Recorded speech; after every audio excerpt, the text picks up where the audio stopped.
Gold rate എന്റെ പൊന്മോ. ഗ്രാമിന് 15,000 കടന്ന് സ്വർണ്ണവില, സർവകാല റെക്കോർഡും വീണു.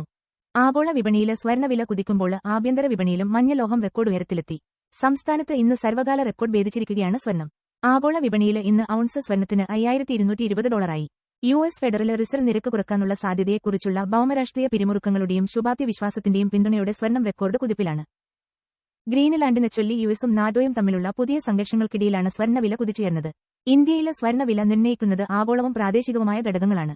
അന്താരാഷ്ട്ര സ്വർണ്ണവില, US ഡോളറിന്റെ മൂല്യം, ആഭരണങ്ങൾക്കായുള്ള പ്രാദേശിക ഉപഭോഗം, ഇതെല്ലാം സ്വർണ്ണത്തിന്റെ ആന്തരിക മൂല്യം നിർണ്ണയിക്കുന്നു. സംസ്ഥാനത്തെ ഇന്നത്തെ ഗ്രാം, പവന് നിരക്കുകൾ നോക്കാം. ഇന്ന് കേരളത്തില് 1 ഗ്രാം സ്വർണ്ണത്തിന് 15,000 രൂപ കടന്നു. ഇതാദ്യമായാണ് സ്വർണം ഗ്രാമിന് 15,000 എന്ന മാന്ത്രികസംഖ്യ പിന്നിടുന്നത്. 15,140 രൂപയാണ് ഇന്ന് 1 ഗ്രാം സ്വർണ്ണത്തിന്റെ വില. ഇന്നലെ 14,845 രൂപയായിരുന്നു 1 ഗ്രാം സ്വർണ്ണത്തിന്റെ വില.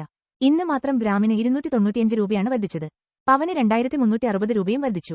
ഇതോടെ 1.20 ലക്ഷം എന്ന മാന്ത്രിക സംഖ്യ പിന്നിട്ടിരിക്കുകയാണ് പവൻ വില. ഇന്നലെ 1,18,760 രൂപയായിരുന്നു പവന് സ്വർണ്ണത്തിന്റെ വില എങ്കിൽ ഇന്ന് അത് 1,21,120 ഉയർന്നു. 2026 പിറന്നതിനുശേഷം തുടർച്ചയായി സ്വർണ്ണവില വർദ്ധിക്കുകയാണ്. ഇടയ്ക്ക് നേരിയ ഇടിവ് രേഖപ്പെടുത്തിയതൊഴിച്ചാല് സമാനതകളില്ലാത്ത വർധനവാണ് ജനുവരിയില് സ്വർണ്ണവിലയില് പ്രകടമായത്. ഈ വർഷം ഇതുവരെ മാത്രം 18% സ്വർണ്ണവില വർദ്ധിച്ചത്.